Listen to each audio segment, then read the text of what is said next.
কিসের বড়া কও দিনই কি ক পারছিন না তাই তো থাকা তোমাকে কষ্ট করে ক লাগবে না আমিই করছি। এটা হচ্ছে আমার শাওরের হাতের স্পেশাল লাউয়ের ফুলের বড়া। তো চলো তোমাকে সাথে এই বড়াটা আজকে আমি শেয়ার করি কেন করে আমার শাওর বানাই। তো তার আগে তোমাকে কই তোমরা সবাই ক্যাঙ্কারা আসেন আমাকে ভুলে গেছি না, আমাকে আবার ভুলে যায় না কিন্তু আমার গলার অবস্থা হেবি খারাপ, হেবি ঠান্ডা লাগিছে, তারপরে কিন্তু তোমাকে সাথে ভিডিওটা আমি শেয়ার করছি। তো যাই হোক, তো আমার শাওর কিন্তু এটা হেবি সুন্দর করে বানাই। তো তার জন্যে আমি সকালবেলা ঘুম থেকে উঠে দেখি আমার শাওর রাস্তা হাট পায়ে যায় এই লাউয়ের ফুলগুলো আনিছে।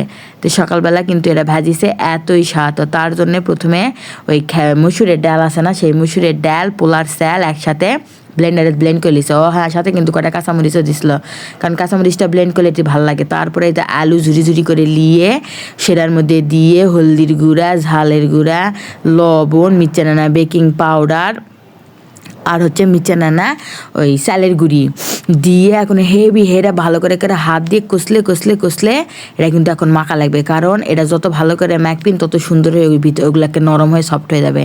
তারপরে যে লাউয়ের ফুলগুলা এলা মাঝখানে যে রেণুগুলা ছিল ওগুলা কিন্তু ফেলদা লাগবে, ওগুলা খাইলে কিন্তু তোমাকে পেটে যাবার যদি সেলপেল চলা ছামাক আবার কবে আসো না, সেটা কিন্তু তোমাকে নিজের দায়িত্ব, কারণ ওগুলা ফেলে দিয়ে খাওয়া লাগে।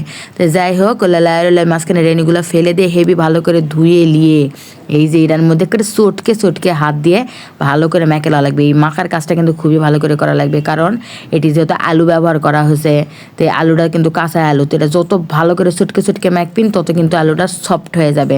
তো যাই হোক, এটা এখন হেভি সুন্দর করে মাখা লাগবে। আর মাকে এই পর্দাতে না চেক করে নেবেন যে তোমাকে লবণ টবণ সব ঠিক আছে নাকি। তো এই তো মাখানোর পরে মাটির চুলাত খাঁটি সর্ষার তেল দিয়ে এই সব ভাজলে যে কি সদ রে বা, আমি কি আর কমো, থাক তোমরা আবার লোভ লাগায়ও না। তো এটা কিন্তু আমার শ্বশুর বাড়ির, আমার শ্বশুর বাড়িতে কিন্তু ওরা মাটির চুলাতেই খায়, কারণ আমার শ্বশুর বাড়ি গ্রামত তো। তো এই তো আর এলা তেল কিন্তু আমার শরীরের ভিটার একেবারে সরষা যেলা বুনে সেলা বোনা সরষার থেকে একেবারে খাঁটি ঘান ভাঙানা তেল। তোমরা দেখেই বুঝা পারোছিন তেলের মধ্যে বড়া দাসি আর তেল মনে করো খালি ফুলেই উঠোছে ফুলেই উঠোছে, মানে তেলের ফুলে ওঠার ছোটে আর দেখায় পাসি না যে আমার কয়টা বড়া কোনটি কি দেওয়া হলো। তো যাই হোক, এটি সবগুলা বড়া এখন আমি দিয়ে দেবো।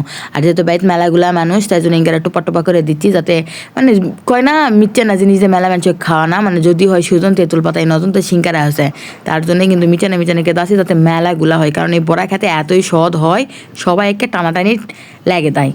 তো তার জন্য না বেশ করে বানানো হয়েছে যে টানাটানি করলে যেন সবার মুখে ভরে। তো এইটা দেখতে দেখতে আমার বড়াগুলা কিন্তু হেভি সুন্দর করে ভাজা হয়ে গেছে, কারণ মশা করে ভাজা লাগবে। আর এই বড়া ভাজার থেকে শুরু করে আমার শরীরে সবগুলা মিলে আমরা কারাকারি করে খাই, কারণ এটা এতই ভালো লাগে। এটা গরম ভাতের সাথে ভালো লাগে, রুটির সাথে ভালো লাগে। আর আমি তো যাই না, আমি যাওয়ার আগে খালি মুখে খাই, শেষ করা পারি না। তো আমার এই বড়ার রেসিপিটা তোমাকে কেঙ্কা লাগলো আর আমাকে কয়েও, ঠিক আছে। আর তোমরা মন চাইলে কিন্তু এখন বাজারে লাউয়ের ফুলের অভাব নেই, একাটি কিনে লিঙ্গে করে ব্যানে খায় দেখো সেই স্বাদ। আর ব্যানে খায় যদি তোমরা আমাকে না মেনশন দাও তাহলে তো আরও ভালো, আমিও তোমাকে পরিবারের চলে যাবো নি। তাই যাই হোক, তোমরা সবাই কিন্তু ভালো থাকো, টাটা।